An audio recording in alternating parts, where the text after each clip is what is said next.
बिस्मिल्लाहिर्रहमानिर्रहीम। अस्सलामुअलैकुम।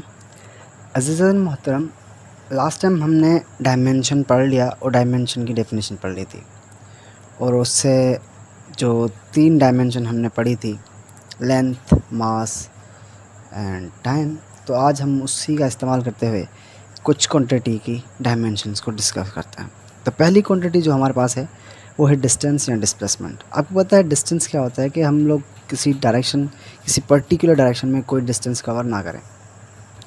लेकिन डिस्प्लेसमेंट क्या होता है, एक पर्टिकुलर डायरेक्शन में डिस्टेंस कवर हो रहा है। तो अब डिस्टेंस कवर हो रहा है तो मतलब बात किसी चल रही लेंथ की। अगर लेंथ की बात चले तो हमने लास्ट लेक्चर में ये देखा था कि लेंथ के लिए डायमेंशन एल होती है। इसका मतलब है कि अगर डिस्टेंस या डिस्प्लेसमेंट हो तो उसके लिए डायमेंशन जो होगी वो कैपिटल एल होगी। ठीक है, तो आगे चलते हैं। अजीज़ान मोहतरम, आगे हमारे पास है डिस्टेंस से मिलने वाला स्पीड। क्या होता है? Rate of change of distance is called speed. Rate of change of displacement is called velocity। ठीक है, तो अब मैं देखो क्या फार्मूला राइट कर रहा हूँ। तो मैं जो स्कीम पकड़ूंगा वो कौन सी पकड़ूंगा? फार्मूले की। आप यूनिट्स की भी ले सकते हैं। जिसको यूनिट्स की लेनी है तो वो यूनिट्स की भी ले सकता है, और जिसको फार्मूले की लेनी है वो फार्मूले की ले सकता है। मैं फार्मूले की क्यों ले रहा हूँ? इसीलिए फार्मूले की स्कीम को पकड़ रहा हूँ क्योंकि मेरे पास फार्मूला भी मुझे याद हो जाएगा और प्लस में मुझे डायमेंशन निकालना भी फार्मूले से आसानी हो जाएगी। अब इन दोनों को मैंने सेम क्यों रखा है? क्योंकि इन दोनों की डायमेंशन सेम है। ऊपर देखो क्या है? डिस्टेंस, यानी कि एल। ऊपर गया है एल, नीचे गया है टाइम, तो कैपिटल टी। ये डायमेंशन ये है, बस यहाँ है। लेकिन हम इसको जो है ऐसे एल टी पावर -1 लिखते हैं। तो ये भी डायमेंशन लिखी जाती है, ऐसे भी लिखी जाती है। आपकी मर्ज़ी ऐसे लिखो, आपकी मर्ज़ी ऐसे लिखो। लेकिन अज़ीज़ान मोहतरम, एमसीक्यूज़ में इस तरह नहीं देते। एमसीक्यूज़ में आपको क्या करेंगे, आपके पास वो पूरी MLT की थीम पूरी देंगे। अब जो नहीं होगा ना, बस याद रख लें उसके ऊपर पावर क्या होगा? ज़ीरो होगा। जो नहीं होगा उसके ऊपर पावर क्या होगा? ज़ीरो होगा। मतलब यहाँ पर m नहीं है तो पावर क्या कर दो? m की ज़ीरो कर दो। और L - T इस तरह MCQs में वो पूछ सकता है। अब अज़ीज़ान मोहतरम, पावर ज़ीरो क्यों रखी? इसीलिए रखी कि जिसकी भी हम पावर ज़ीरो रखते हैं उसकी वैल्यू क्या आती है? 1 आती है। तो m की वैल्यू 1 आएगी और दोबारा इसको 1 से मल्टीप्लाई करेंगे, कोई फ़र्क नहीं पड़ेगा। ठीक है, तो MCQs में वेलोसिटी हो चाहे स्पीड हो, दोनों की डायमेंशन ये होती है तीनों टर्म्स में। अगर सिंगल टर्म्स में देख रहे हैं तो ये T और LT-1। एक्सेलरेशन या एक्सेलरेशन ड्यू टू ग्रेविटी, तो एक्सेलरेशन को हम A से स्टार्ट करते हैं और एक्सेलरेशन ड्यू टू ग्रेविटी को G से स्टार्ट करते हैं। अज़ीज़ान मोहतरम, जो एक्सेलरेशन होती है वो एक्चुअल में rate of change of velocity होती है।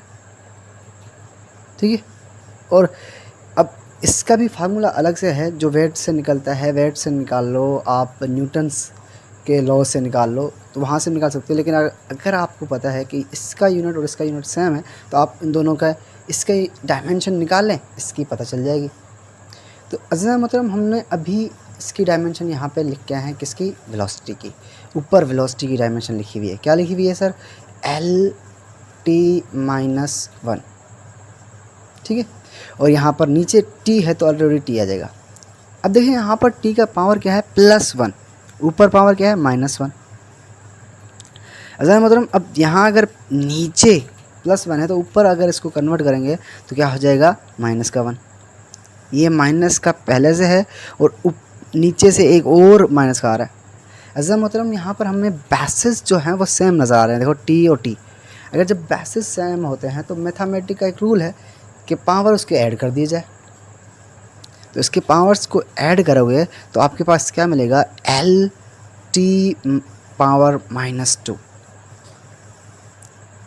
अब ये तो डायमेंशन हो गई।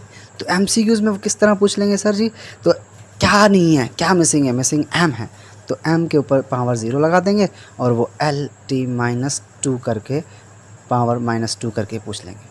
तो एक्सेलरेशन का डायमेंशन ये याद रखें, आपकी मर्ज़ी है, आपने ये याद रखना है तो आपने मिसिंग को ढूंढना है, मिसिंग के ऊपर पावर 0 रखना है। अगर ये याद रखें तभी भी आपकी मर्ज़ी है, और वेलोसिटी का ये रखें तो भी आपकी मर्ज़ी है, आपकी मर्ज़ी है, ये आप आगे बढ़ते हैं।